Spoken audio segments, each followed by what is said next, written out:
I want a divorce, all communication through my lawyer. I read her text, took a breath, and cut every financial tie that same hour. Now she's broke, living with her parents, and pays me monthly just to breathe. I never thought I'd be writing this, but here we are, Reddit. Life has a way of blindsiding you when you least expect it. I'm Marcus, 42, and until Tuesday afternoon, I thought I had a solid marriage and a life I'd built from nothing. Let me give you the background first. I'm an electrical contractor who started as an apprentice at 19, working double shifts and saving every penny while other guys my age were partying. I lived on ramen and determination for years, building something real. By 30, I'd saved enough to open my own electrical contracting company. Now I employ 8 people and cleared $180,000 last year. Not bad for a high school graduate who started with nothing but work boots and a tool belt. My wife Rachel is 39, works part-time coordinating small events, makes about $28,000 annually. She's never liked handling finances, always said budgets and spreadsheets gave her headaches. I've been managing our money for 14 years, and honestly, I thought that's what a responsible partner does. Her sister Victoria is a different story entirely. Victoria Sterling, 47, high-powered corporate lawyer, divorced twice. Once from a cheating husband, once from someone she claims was financially controlling. For the past 3 years, Victoria has been steadily poisoning Rachel against me with subtle comments about my obsession with tracking expenses, how most husbands don't monitor their wives' spending, how I was isolating her financially. The tension ramped up over the last year. Rachel started questioning every budget discussion, getting defensive about purchases, accusing me of being controlling when I asked about expenses. The breaking point came 3 weeks ago when I noticed $8,000 missing from our joint account without any discussion. When I asked about it, Rachel exploded, saying it was for personal expenses and she shouldn't need my permission. She stormed out to Victoria's house that night.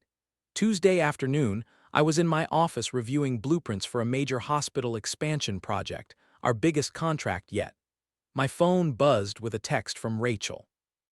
I expected maybe a grocery list or weekend plans since we'd had dinner together Monday night, made plans to visit her parents. Instead, I got this.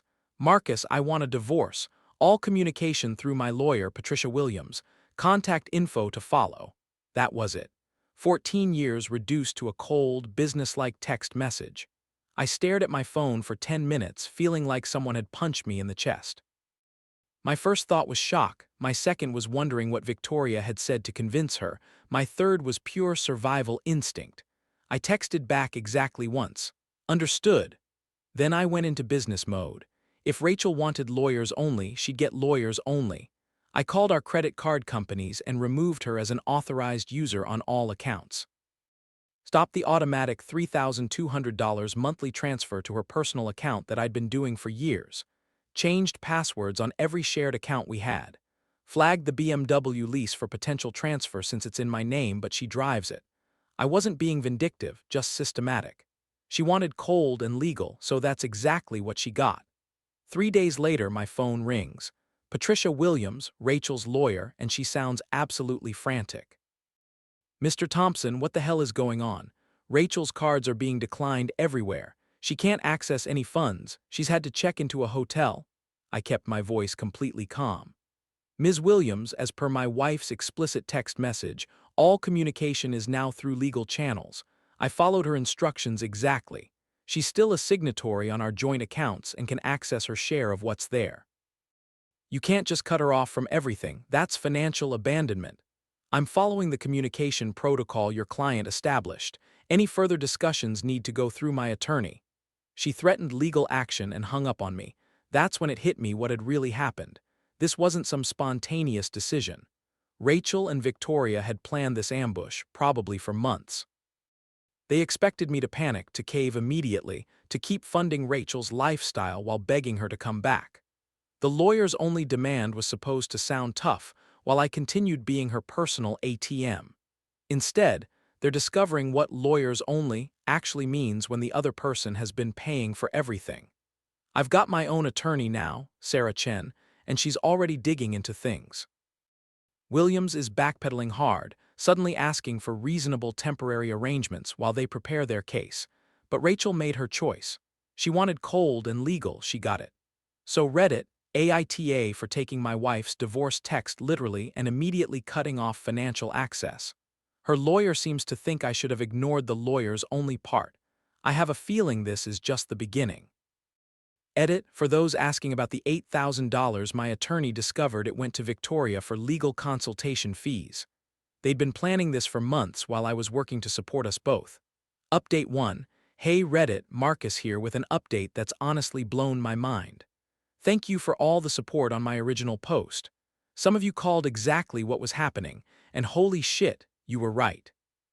So it's been 2 weeks since Rachel's text message divorce bomb, and the picture is getting clearer. Turns out this whole thing was way more calculated than I originally thought.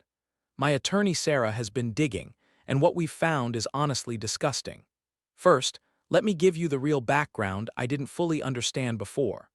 Victoria hasn't just been making random comments about my controlling behavior for 3 years. She's been running a systematic campaign to undermine my marriage. We're talking detailed psychological manipulation here. Comments like, most husbands don't need to know about every purchase, or you shouldn't have to justify buying yourself something nice, or my personal favorite, he's financially isolating you, Rachel. That's a form of abuse. The thing is, Rachel has always hated dealing with money. When we got married, she literally handed me her checkbook and said, "You're better at this stuff." For 14 years, I've been the one making sure bills get paid, retirement gets funded, emergency savings stay intact. I thought I was being a good husband, handling the stuff she didn't want to deal with. Apparently, Victoria convinced her I was some kind of financial dictator, but here's where it gets really fucked up. Last week, Patricia Williams filed for emergency spousal support. Not just any amount, $9,500 monthly, plus she wants exclusive use of our house while I move out and keep paying the mortgage. Basically, Rachel wants me to fund her entire lifestyle while she divorces me. The audacity is breathtaking. Sarah and I went to the emergency hearing yesterday, and let me tell you, it didn't go how Rachel expected. Sarah presented evidence of Rachel's own text demanding lawyers-only communication, then showed the judge how Rachel tried to drain a forgotten joint savings account the day after sending that text. We're talking about someone who demanded no direct contact, then immediately tried to grab money behind my back. My buddy Danny Rodriguez came as a character witness. Danny's been my friend since trade school, works construction, knows both of us well. He testified about how I worked through pneumonia last year to finish the critical electrical work at the Children's Hospital, because lives literally depended on it.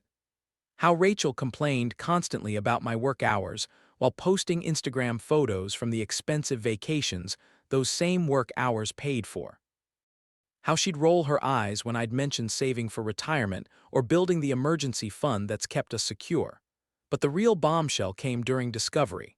Sarah found email chains between Rachel and Victoria going back 18 months. 18 fucking months, Reddit. Victoria had been coaching Rachel on how to hide money, how to document controlling behavior, how to plan this ambush divorce.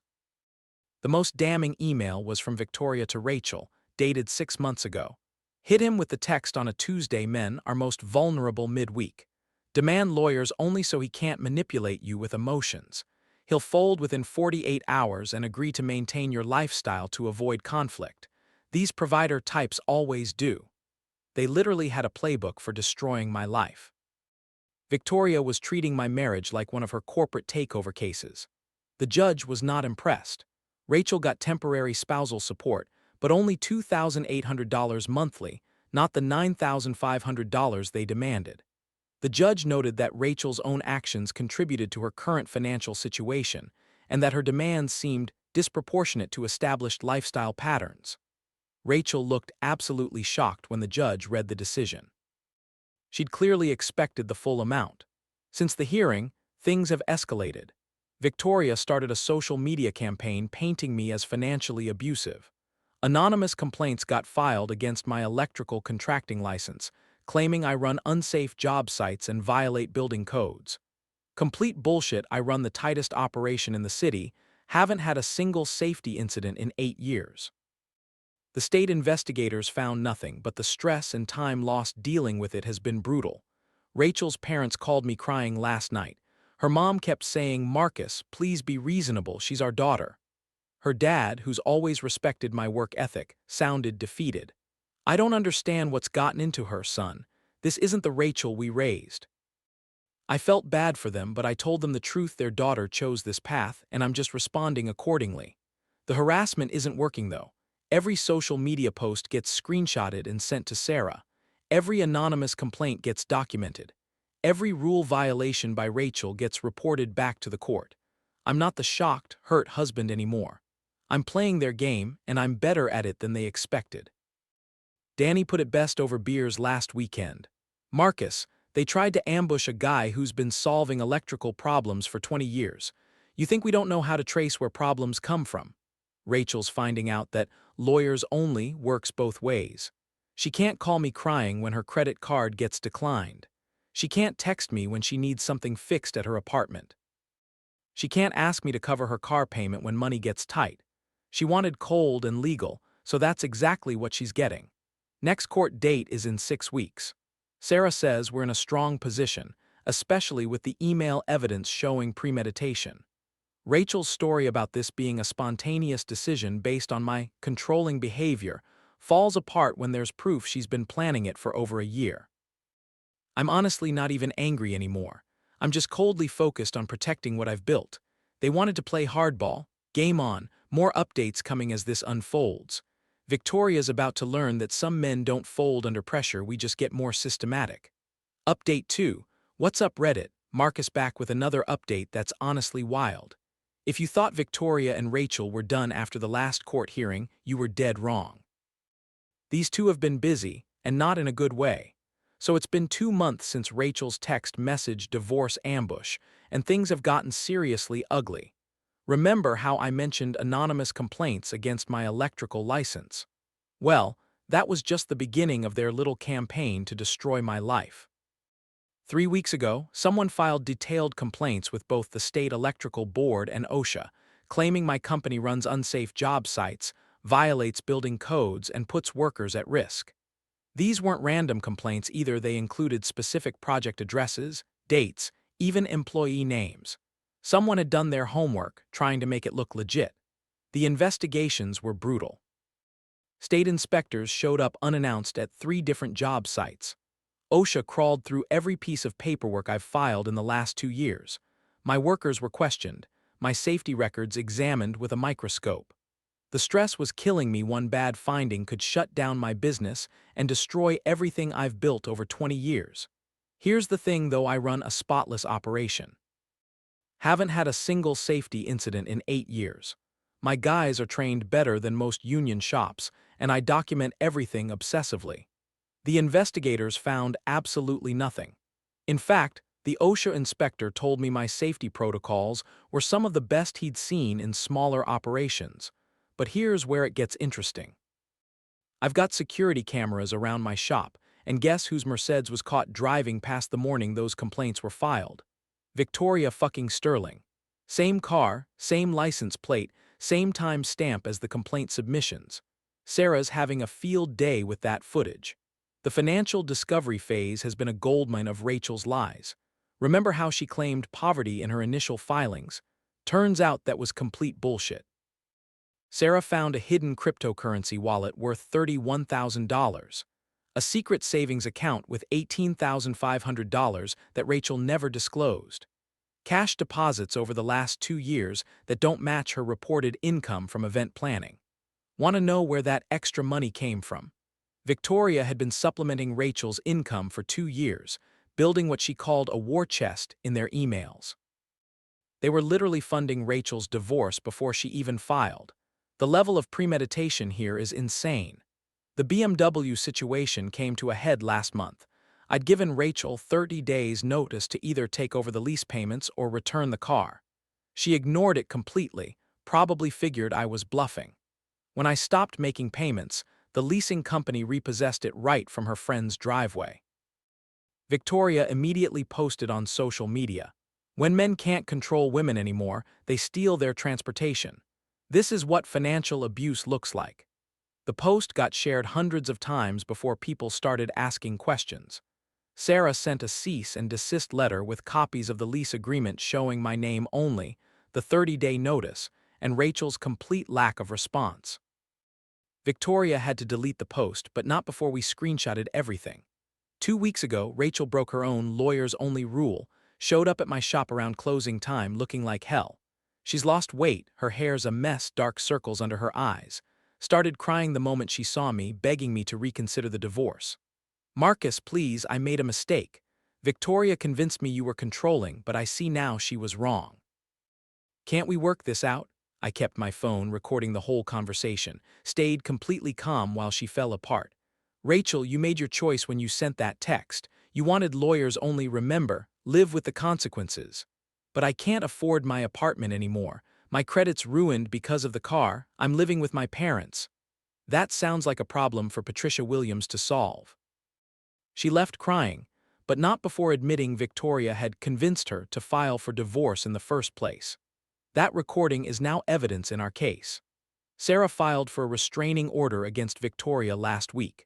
We've got documented evidence of harassment, business interference, defamation on social media, and now the security footage proving she was involved in filing false complaints against my business. Victoria's own emails have become evidence of her systematic campaign to destroy me. I'm not just defending anymore, I'm going on offense.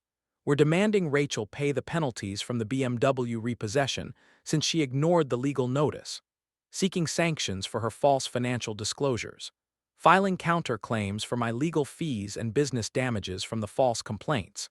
Sarah says we can probably get punitive damages too. The community has completely turned on them. Several mutual friends have read the public court documents and realized Rachel's victim narrative was complete fabrication. Her social media support has evaporated as the evidence becomes clear. Even her event planning clients are backing away. Nobody wants drama at their weddings. Danny's been amazing through all this. Last weekend, he organized a barbecue with all our contractor friends, kind of a show of support. 20 guys showed up, all talking about how they've watched me build my business with integrity for years. One of them, Mike, who runs a plumbing company, said it best.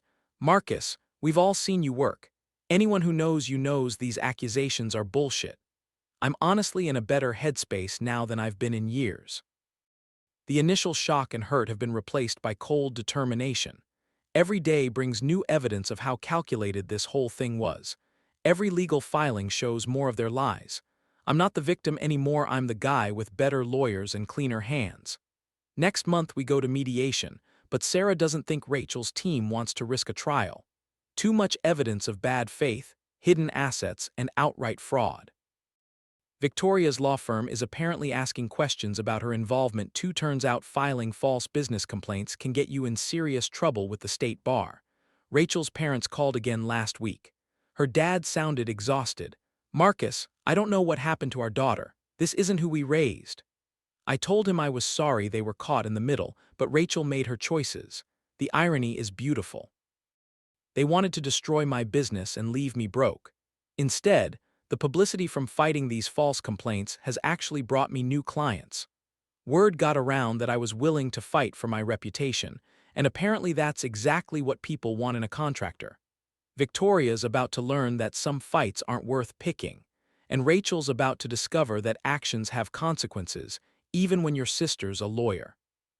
Trial's set for next month if mediation fails. I'm actually hoping it goes to trial. I want all of this on public record. Stay tuned, Reddit. This story's far from over. Update 3. Hey Reddit, Marcus here with what I hope is my final update on this insane divorce saga. Holy shit, what a ride this has been. For those just joining, my wife Rachel ended our 14-year marriage with a text message, then tried to destroy my life with help from her lawyer sister Victoria. Spoiler alert, it didn't work out how they planned. It's been 7 months since that Tuesday afternoon text, and I'm writing this from my new place, a house I bought outright, no mortgage, because turns out divorce settlements can go very differently when the other side gets caught lying, cheating, and filing false complaints. Let me catch you up on how this all ended. The mediation was a complete shit show. Rachel's team came in expecting the standard 50-50 split, spousal support, the whole package. Sarah walked in with 3 binders of evidence: the hidden cryptocurrency, the secret bank accounts, the emails with Victoria planning the ambush, security footage of Victoria at my shop, recordings of Rachel admitting Victoria convinced her to file for divorce. Patricia Williams took one look at the evidence and basically threw in the towel. Started talking about reasonable settlements and avoiding the expense of trial. Translation: they knew they were fucked if this went to court and became public record. But here's the thing: I wasn't offering the standard deal anymore. Not after months of harassment, false complaints, and attempts to destroy my business. Sarah presented our terms. I keep the house by buying out Rachel's share at 20% below market value as penalty for hidden assets. My business stays 100% mine. No spousal support because of her undisclosed income and bad faith tactics. Rachel pays 60% of both legal fees. 3-year restraining order against Victoria. Rachel started crying right there in the conference room. Marcus, this is too harsh. I made mistakes, but I don't deserve this. I looked her straight in the eye and said, you sent me a text message ending our marriage, then spent months trying to destroy everything I built. These are the consequences of your choices. The settlement got approved 2 weeks ago, but the real final confrontation happened yesterday, and honestly, it was both satisfying and sad as hell. Rachel showed up at my shop around 6 p.m. after my guys had gone home. She looked rough, really rough. Thin, pale, wearing clothes that didn't fit right anymore. Turns out she'd lost her apartment because her credit got destroyed by the BMW repossession. Been living with her parents for 3 months, but that's not going well either. Marcus, please, I need help. I lost everything because of a stupid mistake. Can't you find it in your heart to help me? I stayed calm, kept my distance. Help you how, Rachel? I don't know, maybe a loan. Or let me work for your company. I could answer phones, do scheduling. I'm good at organizing events. The desperation in her voice was honestly heartbreaking. This woman who'd planned my destruction for 18 months was now begging for scraps from the life she'd tried to tear down. Rachel, you don't love me. You never did. You love what I provided: the financial security, the comfortable lifestyle, someone else handling all the adult responsibilities. The difference is now you can't have either. She started crying again. Where am I supposed to go? What am I supposed to do? I don't know. Maybe Victoria has a spare room. Oh wait, she can't even contact me because of the restraining order you both earned. That's when she really broke down. Turns out Victoria got demoted at her law firm after the false business complaints traced back to her. The state bar is investigating her conduct. Her own partners are distancing themselves from the liability she represents. Rachel's social media went completely dark after mutual friends discovered the truth in the court records. Her parents are furious about the financial mess she created and the lies she told. I still love you, she whispered. No, you don't. You love the idea of not having to face the consequences of your actions, but that's not how life works. She left without another word. I watched her drive away in her dad's old Toyota, quite a step down from the BMW she used to complain wasn't nice enough. The aftermath has been honestly amazing. My business is thriving better than ever. The whole ordeal actually brought me new clients who respect someone willing to fight for their reputation. I bought a Harley Davidson that Rachel always said was too dangerous, been riding it every weekend, feeling more free than I have in years. 3 months ago, Danny invited me to a barbecue where I met Lisa, a nurse who works at the children's hospital where I did that emergency electrical work. She's incredible, works her ass off, doesn't expect anyone else to handle her responsibilities, actually admires my work ethic instead of resenting it. We've been seeing each other regularly, and it's refreshing to be with someone who appreciates effort instead of taking it for granted. Rachel still sends me messages sometimes, despite the settlement terms. Last week, I know I hurt you, but I'm struggling. Please help me. I never respond. The only communication between us now is the automatic monthly transfer from her account to mine for the legal fees she owes $847 every month for the next 4 years. A permanent reminder of what betrayal costs. Victoria's career is basically over. Word gets around in legal circles, especially when you file false complaints against someone's business license. She's looking at possible disbarment, definitely partnership track derailed. Turns out there are consequences for treating someone's life like a corporate takeover. The funniest part? Rachel's parents asked me to come to Christmas dinner last month. Her dad pulled me aside and said, "Marcus, you're still family to us. What Rachel did was wrong, and we're ashamed of how this played out." I politely declined, but I appreciated the gesture. They're good people who raised a daughter that got poisoned by her sister's bitterness. Looking back, that text message was the best thing that ever happened to me. It showed me who Rachel really was underneath the mask she'd been wearing for years. It freed me from a marriage built on deception and entitlement.